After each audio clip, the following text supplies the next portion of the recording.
buenas tardes, hermanos. Vamos a iniciar nuestro estudio de la Sociedad Femenil Eunice de nuestra iglesia Coyoacán, Getsemaní Coyoacán, y vamos a hacer una lectura que se encuentra en el Salmo número 39. Hoy nos corresponde el estudio del Salmo 39 y bueno, lo hemos estado viendo en lo que usted busca el Salmo en su Biblia, Salmo 39. Hemos estado viendo los salmos, ya vamos hasta este capítulo. Y esperemos en Dios, ¿verdad?, que pues continuemos con los estudios y que nos sigan apoyando los hermanos, hermanas que lo han hecho con todo entusiasmo y con todo el amor. Y les damos las gracias sobre todo y pues esperemos que continuemos con ese estudio del libro de los Salmos, que es interesante para todos nosotros, pues nos ayuda no solamente a las mujeres, ¿verdad? Es un estudio de la sociedad femenil, pero nos ayuda obviamente a todos, varones y mujeres, para que la palabra del Señor siempre nos esté guiando. Así que vamos a dar lectura. Son 13 versículos del Salmo número 39 y vamos a empezar nuestro estudio. La palabra del Señor dice de la siguiente forma: Yo dije, atenderé a mis caminos para no pecar con mi lengua. Guardaré mi boca con freno, en tanto que el impío esté delante de mí. Enmudecí con silencio, me callé aún respecto de lo bueno, y se agravó mi dolor. Se enardeció mi corazón dentro de mí, en mi meditación se encendió fuego, y así proferí con mi lengua. Hazme saber, Jehová, mi fin, y cuánta sea la medida de mis días. Sepa yo cuán frágil soy. He aquí, diste a mis días término corto, y mi edad es como nada delante de ti. Ciertamente es completa vanidad todo hombre que vive, ciertamente como una sombra es el hombre. Ciertamente en vano se afana, amontona riquezas y no sabe quién las recogerá. Y ahora, Señor, ¿qué esperaré? Mi esperanza está en ti. Líbrame de todas mis transgresiones, no me pongas por escarnio del insensato. Enmudecí, no abrí mi boca, porque tú lo hiciste. Quita de sobre mí tu plaga, estoy consumido bajo los golpes de tu mano. Con castigos por el pecado corriges al hombre y deshaces como polilla lo más estimado de él. Ciertamente vanidad es todo hombre. Oye mi oración, oh Jehová, y escucha mi clamor. No calles ante mis lágrimas, porque forastero soy para ti y advenedizo, como todos mis padres. Déjame y tomaré fuerzas antes que vaya y perezca. Vamos a orar, hermanos. Señor, te damos gracias por tu palabra, te pedimos en el nombre de tu Hijo Jesucristo que tú la bendigas a nuestras vidas, Señor, que siempre nos dejes ver cuáles son las razones por las cuales vamos a este libro importante para nosotros, y tu Espíritu Santo es el que nos habla. Ayúdanos a entender tu palabra de una forma sencilla y sobre todo que nos des siempre ánimo para cumplirla en todos los aspectos de nuestra vida. En el nombre de Jesús te damos gracias. Amén. Bueno, estamos en el Salmo 34. El estudio que hemos estado teniendo del libro de los Salmos, las hermanas, somos aproximadamente 7, 8 hermanos los que hemos estado compartiendo los estudios para la sociedad femenil y pues también para los hermanos y hermanas que nos escuchan, ¿verdad?, que ven el video. Y bueno, lo hemos estado considerando y cada uno de los hermanos ha implementado sus temas de acuerdo a lo que él estudia, a lo que la hermana o hermano estudiamos, y bueno, llegamos a una conclusiones, ¿verdad? Son estudios en donde quizá pues hemos estado analizando las situaciones de la vida cristiana, de las hermanas sobre todo, ¿verdad? Porque son estudios dirigidos a las mujeres, pero ya lo comentamos, también nos sirve a todos y cada uno de nosotros. Así que las formas en cómo se están elaborando los temas, cada quien lo está haciendo de una forma muy individual y eso es bueno, ¿verdad? Nos dice Pablo que respecto a la iglesia de Corintios, a él le satisfacía mucho ver que había mucha diversidad de pensamiento entre la iglesia, y eso es bueno. Cuando hay diversidad de pensamiento, pero existe la unidad dentro de la iglesia, eso es bíblico y eso es correcto y es la forma en como nosotros hemos estado trabajando. Así que si algún hermano o hermana toma todos los versículos para para darle una explicación a cada uno de ellos, está perfecto. Si los hermanos toman nada más 3, 4 versículos para dar una explicación, también está perfecto. Si alguien toma solamente un solo versículo para hacer un estudio, también está bien, que es el caso de hoy. Hoy solamente yo voy a tomar el versículo número 4 y de ahí vamos a ver el estudio del Salmo 39. Obviamente, ¿verdad? Cuando leemos un texto, podemos analizar y determinar cuál es la idea principal del texto. Sin salirnos de lo que está hablando el escritor de los salmos, vamos a comentar este salmo. Así que haciendo esta nota aclaratoria para todos nosotros en cuanto a la diversidad de los estudios, cómo los estamos preparando, pues vamos a dar una lectura más al versículo 4 del versículo 39. Dice el versículo 4: hazme saber, Jehová, mi fin. Hazme saber, Jehová, mi fin, y cuánta sea la medida de mis días. Sepa yo cuán frágil soy. Es decir, el salmista está pidiendo algunas cosas al Señor. Lo primero que está pidiendo el salmista a Dios. ¿Quién escribe el salmo? Nos dice arriba, ¿verdad? De la Biblia nos dice que es un salmo del rey David. Y también nos da un título, ¿verdad?, del Salmo, que se llama El carácter transitorio de la vida. Ese es el título que nos da la Reina Valera, pero bueno, el título del estudio del día de hoy es Nuestro hoy determina nuestro mañana. Y entonces vamos a ver cómo es que las acciones que hagamos el día de hoy van a determinar nuestro mañana, ¿verdad? Bueno, en una ocasión se cuenta, ¿verdad? Se dice, es una historia, no lo sé si sea ficticia o no, yo creo que sí, pero bueno, nos sirven de ilustraciones. Se cuenta que un hombre estaba en una parte muy desierta y estaba triste, y llegó otro ser, otra persona, y le preguntó por qué se encontraba en ese estado. Y le respondió que estaba así porque había perdido una joya muy, muy valiosa. Y le dice, bueno, pues puede ser muy valiosa, pero quizás si juntas mucho dinero, pues puedes recuperar esa joya o una mejor. A lo que el hombre solitario respondió y dijo, es que es imposible que yo vuelva a recuperar esa joya, porque esta joya pues tenía 24 diamantes muy valiosos, y cada uno de los 24 diamantes pues contenía también 60 elementos muy valiosos también, así que es imposible, ¿verdad?, que yo vuelva a recuperar esta joya. Y el hombre le preguntó, bueno, ¿a qué se refiere? ¿A qué tipo de joya es? Y el tipo de joya a la que se estaba refiriendo esta persona, pues es a un día que había perdido. Un día, las 24 horas de un día. Y le explicó, dijo, mira, acabo de perder un día por situaciones, y las horas del día de ayer que perdí ya no las puedo recuperar.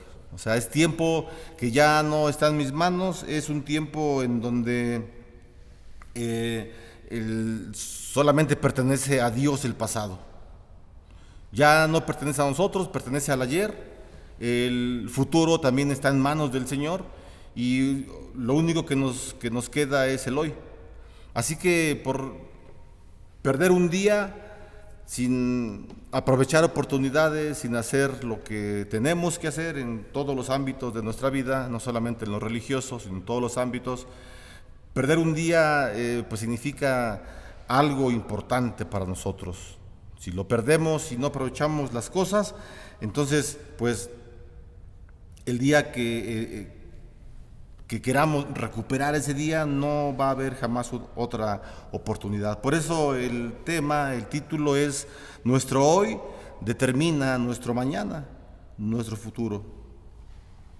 Y bueno, entonces, pues sabiendo, ¿verdad?, que el ayer no lo podemos recuperar y que el mañana no lo podemos ver porque está en manos del Señor, nos queda el presente, el hoy. El hoy sí es nuestro, ¿verdad?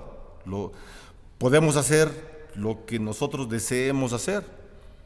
Y para un cristiano, para una cristiana, es lo importante que tenga que hacer, siempre debe ir aparejado a la voluntad de Dios. Es decir, la voluntad del cristiano debe estar siempre aparejada a la voluntad del Señor.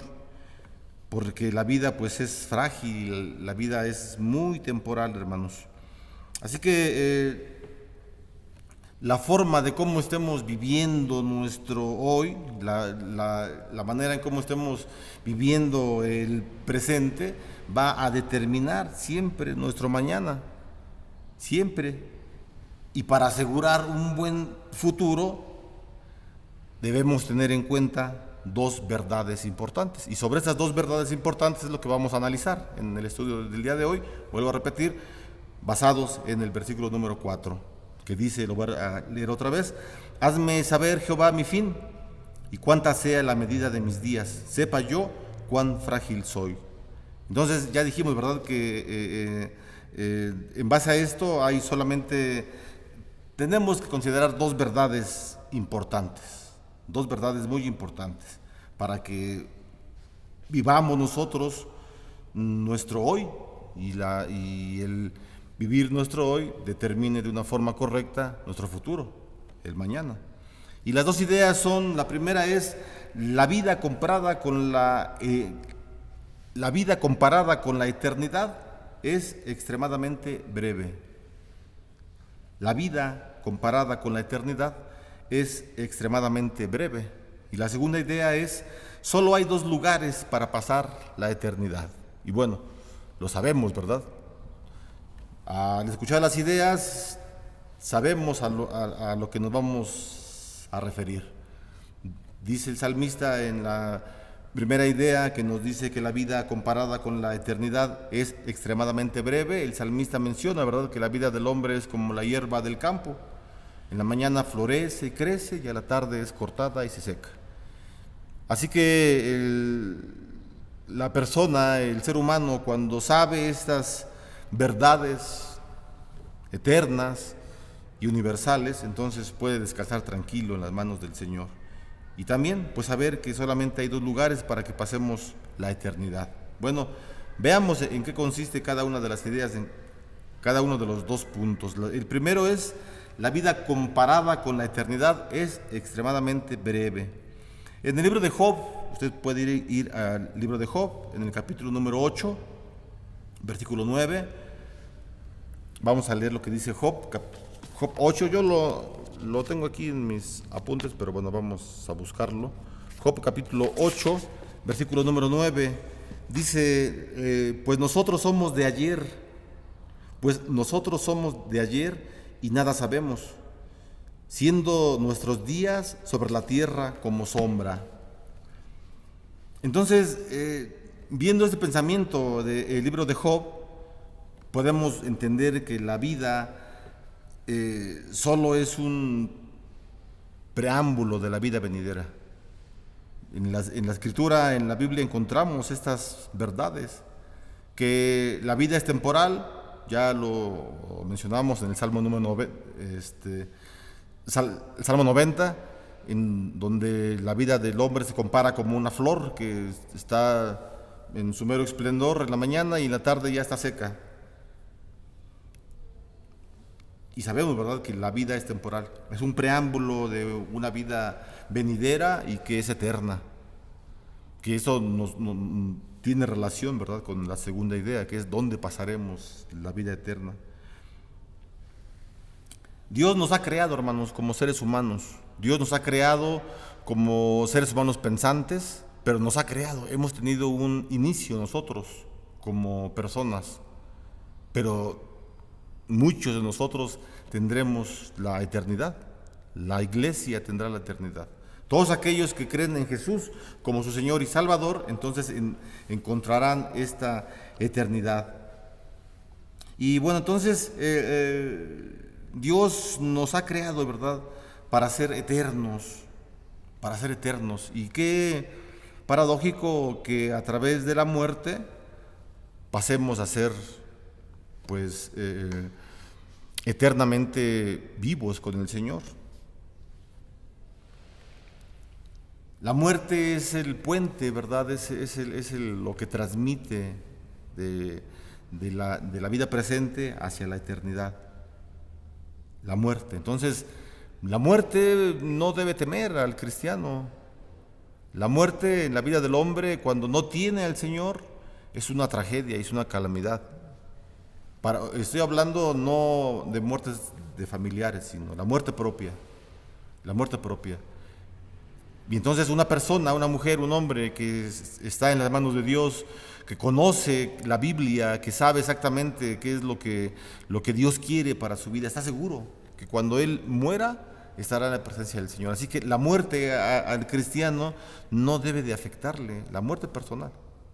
Obviamente que cuando sabemos que nuestro padre familiar murió, murió en el Señor, o sea, creyendo en el Señor, nos duele, ¿verdad? Nos pesa y lloramos, y pues claro que sí, o sea, es obvio, pero hablo de una muerte personal. Así que no debemos estar temerosos, hermanos, bíblicamente hablando, ante la muerte, porque sabemos que es un paso para la eternidad. Bueno, entonces, por este motivo que estamos comentando, el Señor está interesado en que estemos listos para este momento. Al Señor le interesa, ¿verdad?, que la iglesia esté preparada para el momento de su muerte. ¿Y cuántos hermanos, de verdad, cuántos hermanos en el hecho de la muerte, en el hecho del dolor, están tranquilos? Sí, con dolor físicos, claro, porque el dolor afecta definitivamente y nos distrae y nos debilita, sí, pero están tranquilos.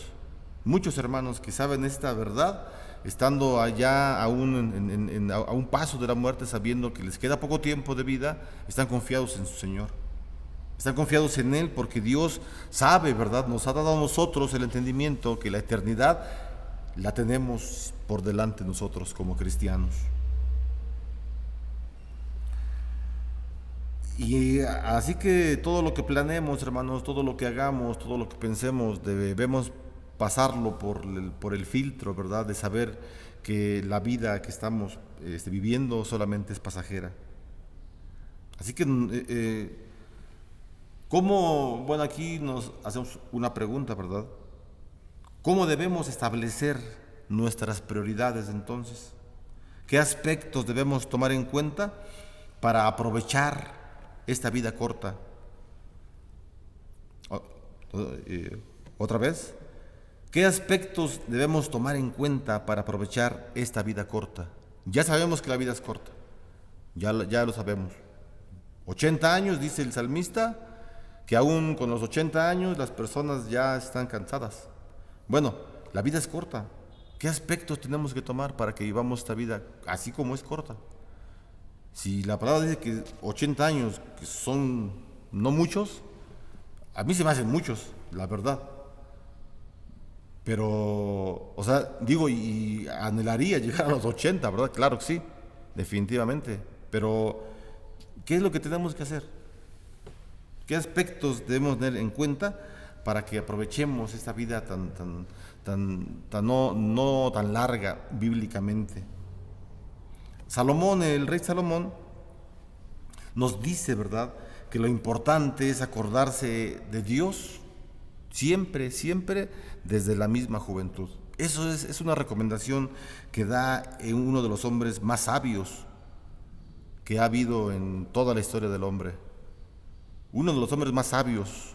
Él dice, acuérdate siempre de Dios, principalmente si eres joven, ten siempre en mente presente a Dios. Busque, por favor, el libro de Eclesiastés en el capítulo 12 y vamos a leer 3 versículos.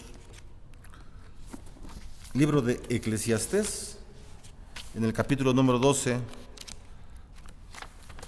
Es el final del capítulo, ¿verdad?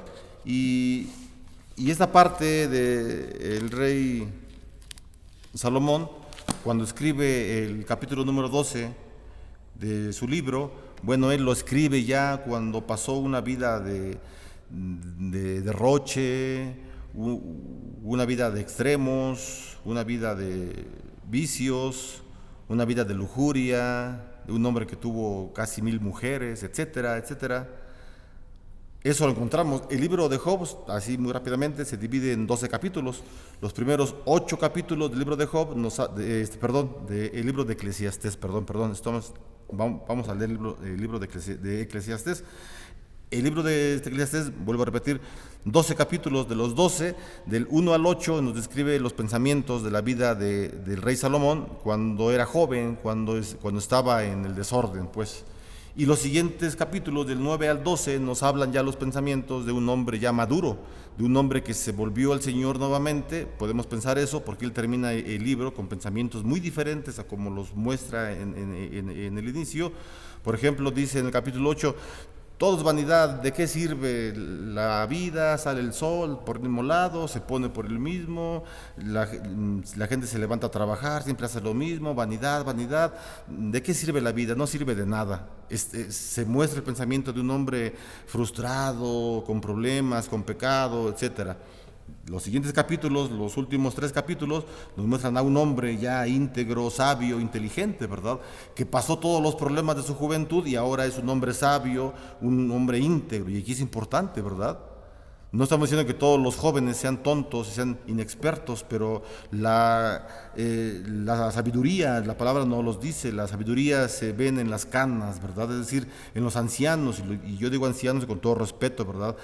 Que tienen sabiduría. Entonces eso es importante, hermanos. Bueno, dice este hombre, el rey Salomón, en el libro de Eclesiastés, en el capítulo número 12, versículos 1 al 3, dice: acuérdate de tu Creador en los días de tu juventud. Acuérdate de tu Creador en los días de tu juventud, antes que vengan los días malos y lleguen los años de los cuales digas, no tengo en ellos contentamiento. Antes que se oscurezca el sol y la luz y la luna y las estrellas vuelvan las nubes tras la lluvia, cuando temblarán los guardas de la casa y se encorvarán los hombres fuertes y cesarán las muelas porque han disminuido y se oscurecerán los que miran por las ventanas. Es decir, se quedan chimuelos, ¿verdad? Los viejitos y ya no ven. Eso es lo que está diciendo, en otras palabras. Es decir, acuérdate de Dios cuando eres joven, porque cuando ya seas grande y ya no tengas fuerza física, etcétera, Dios te va a fortalecer siempre. Y entonces esas palabras, ¿verdad?, que nos habla el rey Salomón, el rey está y es consciente, ¿verdad? O él hace ver que un día, hermanos, perderemos toda nuestra potencia y nuestra habilidad y nuestras fuerzas porque vamos a envejecer. Por ello es muy importante acordarse de Dios antes que los días malos lleguen. Eso es muy importante. Salomón dice: acuérdate de tu Creador en los días de tu juventud, antes que vengan los días malos. Eso es lo que dice, ¿verdad? Antes que vengan los días malos. Entonces, ¿hay días malos? Sí.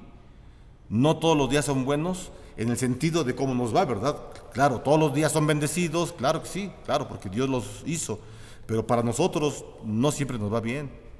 No, hay días malos. Y Pablo lo dice también en Efesios: pónganse toda la armadura de Dios para que resistan los dardos incendiarios del maligno en los días malos. O sea, hay días que sí nos va mal, que nos va a llover por donde sea, y hasta tus amigos, tus compañeros, hermanos, etcétera, te pueden traicionar. Claro que sí, claro que sí. Y si no estamos con el Señor, nos va a afectar definitivamente. Así que haga lo que haga el adversario o cualquier otra persona en contra nuestra, no nos debe de atemorizar, hermano. No. Pero este hombre Salomón nos recomienda: busca a Dios, aprende de Dios, lee de Dios, cree en Dios, cree su palabra. Eso es lo que dice. Entonces, hermanos, la primera prioridad en la vida del hombre debe ser reconocer a Dios en todos sus caminos. Esa es la primera prioridad de la mujer y del hombre: reconocer a Dios en todos sus caminos. Y bueno, lamentablemente no ocurre así en muchos casos. A veces no ocurre así porque el pecado del hombre nos invade, ¿verdad? Y nos gana muchas veces. Y no es ahí cuando nuestra atención va dirigida al pecado y no a Dios. Así que el ser humano, hermano, hermana, a veces pierde sus días ocupándose en las cosas que este mundo le ofrece. Se le ofrece, ve cualquier oportunidad, entre comillas oportunidad o situación que le puede mover, salirse de Dios, y él lo toma. A veces nos inclinamos hacia cosas que sabemos que nos pueden desviar del camino del Señor, y eso es lamentable. Eso es muy lamentable, hermano, para el hombre. La Biblia, hermanos, nos dice, ¿verdad?, que debemos huir del pecado. Eso es lo que la Biblia nos habla, que huyamos del pecado, que debemos huir de él, del pecado, y no amar las cosas pasajeras que solo conducen a una condenación eterna. El apóstol Juan, en su primera carta, si usted la quiere buscar, primera carta de Juan, capítulo 2, versículo 15 y 17, es un hombre también, el apóstol Juan es un hombre que sabe acerca de la debilidad del hombre, es decir, del pecado que hay en él. Y él escribe en la primera carta, capítulo 2, versículo del 15 al 17, son unos textos muy famosos, ¿verdad?, que a veces muchos se lo saben de memoria, y dice el apóstol así: Primera de Juan, capítulo 2, versículo 15 al 17, no améis al mundo, ni las cosas que están en el mundo. Si alguno ama al mundo, el amor del Padre no está en él. Porque todo lo que hay en el mundo, los deseos de la carne, los deseos de los ojos y la vanagloria de la vida, no provienen del Padre, sino del mundo. Y el mundo pasa y sus deseos, pero el que hace la voluntad de Dios permanece para siempre. Lo que este mundo ofrece es temporal, hermano, es temporal, es inútil y no asegura nuestro bienestar eterno. No asegura nuestro bienestar eterno.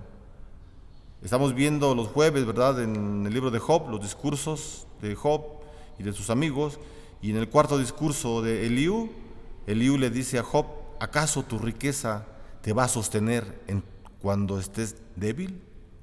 Cuando tengas lejos a Dios en tu vida, ¿acaso tu riqueza, acaso tu poder te va a sostener?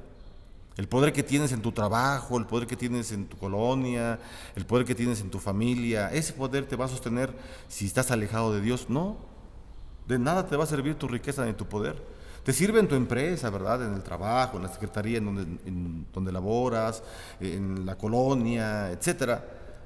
Pero si estás alejado de Dios, si no buscas de Dios en tu juventud, cuando estés viejo, cuando estés anciano, toda tu riqueza, todo tu poder no te va a servir absolutamente para nada. Eso dice la Escritura, no son palabras mías.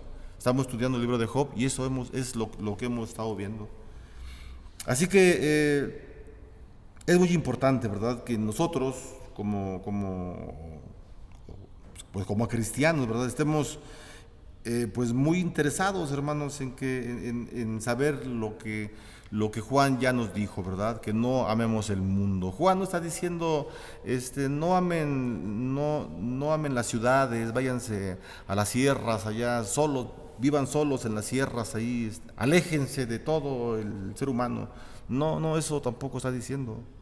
O sea, no está diciendo no amen el deseo que tengas una buena casa, no ames el dinero, no ames el trabajo. No está diciendo eso. O sea, lo que está diciendo el apóstol: ten cuidado con todas aquellas cosas que te distraigan del amor a Dios. Ten cuidado. El amor al dinero es la raíz de todos los males, ¿verdad?, dice el apóstol Pablo en una de sus cartas. Así que es muy importante, ¿verdad?, que lo que el mundo está ofreciendo, lo que el mundo ofrece, ya lo dijimos, es temporal, es inútil y no asegura nuestro bienestar eterno, no lo asegura. Sí asegura otras cosas, claro que sí. El que se tenga dinero asegura una buena educación, ¿verdad?, para un hijo en una buena escuela, ¿verdad?, en una buena colonia. Es muy diferente vivir en una buena colonia en otra en donde hay delincuencia, sales a la calle y hay grupo de banditas. Es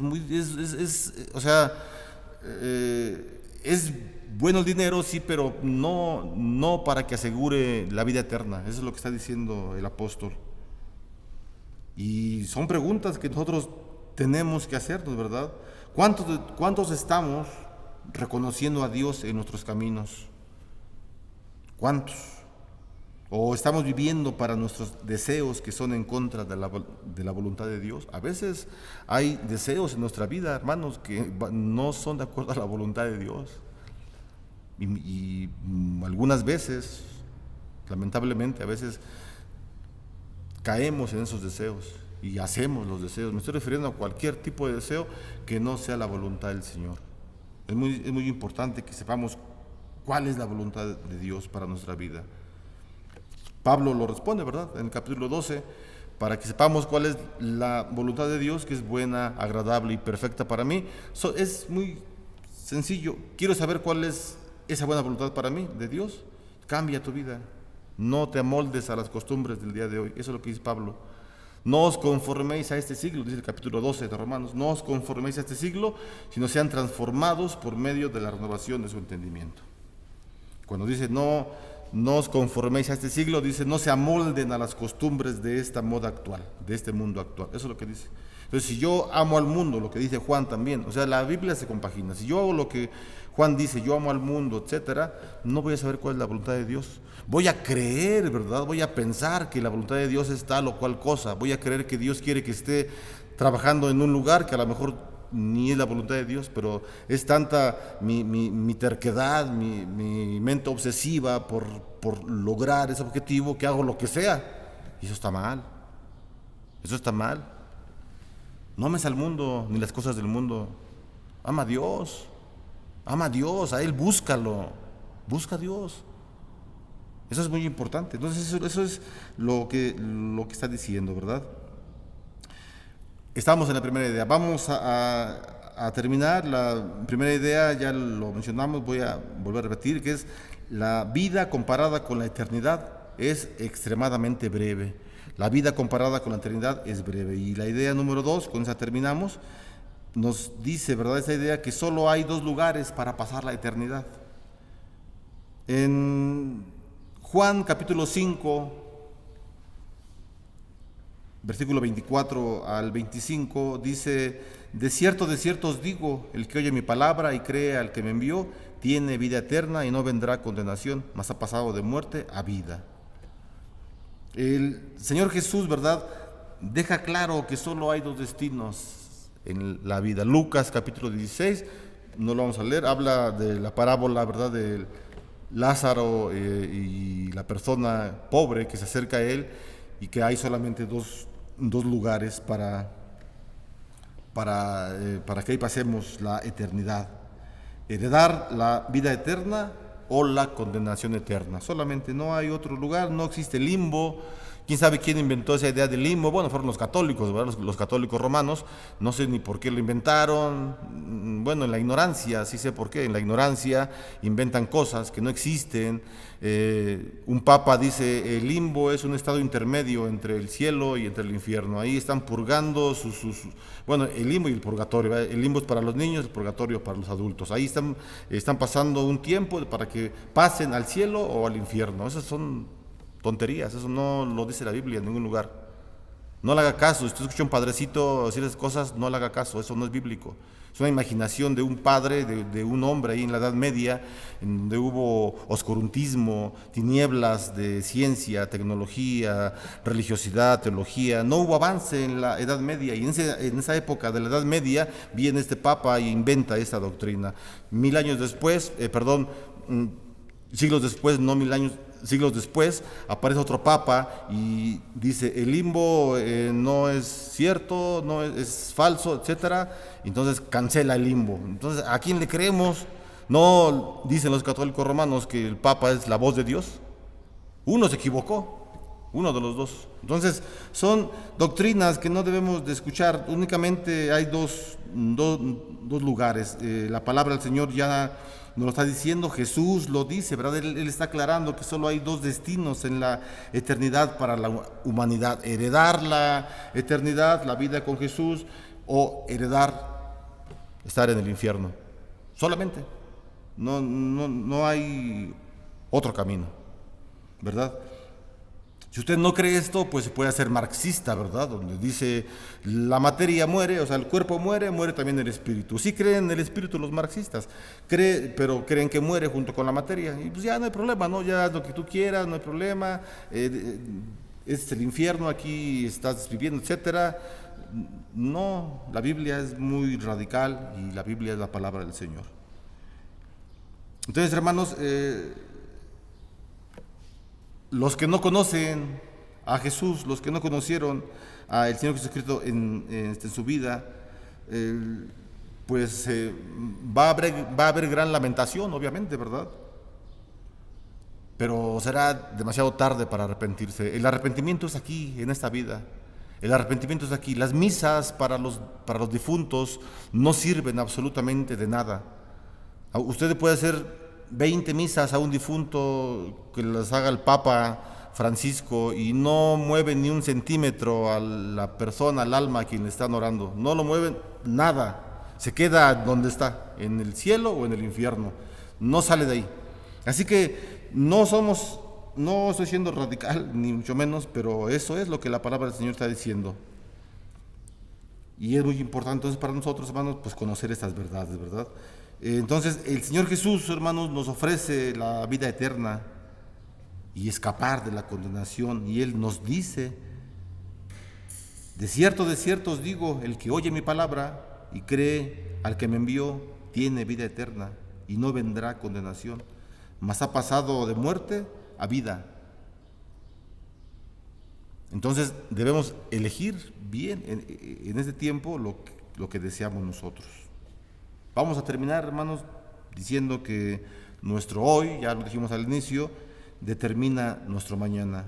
Nuestros días en esta tierra son cortos y no debemos olvidar que nuestras almas son eternas, por lo que debemos vivir sabiamente. Debemos reconocer a Dios en todos nuestros caminos, abandonar el pecado y lo que este mundo ofrece, ya que la vida comparada con la eternidad es muy breve. Y solamente hay dos lugares para pasar la eternidad, el paraíso y el infierno. Para ello entonces es necesario hacer a Jesús el Señor de nuestras vidas, y lo tenemos que hacer hoy mismo para construir una mejor vida, un mejor mañana. Vamos a orar, hermanos, para terminar. Señor, te damos gracias por tu palabra, gracias porque nos permites pensar en ella, Señor. Ayúdanos a que, pues ciertamente, nuestra actitud, nuestra vida, sea un reflejo, Señor, que te tenemos dentro de nosotros. En cualquier lugar, Señor, que estemos, en cualquier sitio que nos encontremos, ayúdanos a ser íntegros y que siempre no olvidemos que hay solamente dos lugares para que pasemos la eternidad. Te damos gracias porque conforme a tu palabra, tú nos has elegido, Señor. Hemos creído en ti, en tu nacimiento, en tu vida pública, en tu ministerio, y también en tu muerte y en tu resurrección, Señor. Creemos en tu segunda venida y eso, Señor, nos hace, conforme a la palabra, tus hijos. Nos hace, Señor, herederos de la vida eterna. Y te damos gracias por ello, porque tú permites en nosotros que siempre, Señor, estemos confiados en ti, en que nos observas como a tus hijos. En el nombre de Jesús oramos por cada una de las hermanas de la sociedad femenil, Señor, que tú les bendigas. Oramos para que tú tomes cada una de las necesidades que tienen tus hermanas. Bendícelas, Señor, a cada una de ellas. Bendice a sus familias, Señor. Te pedimos por la economía de cada una de las hermanas, que también tú les bendigas, que estén siempre resguardadas, Señor, de esta pandemia y que siempre en su mente exista la fe que tú has puesto y tu Espíritu Santo en ellas. En el nombre de Jesús te agradecemos por nuestra iglesia Getsemaní y te pedimos que tú siempre bendigas a las familias de esta iglesia. En el nombre de Jesús, amén.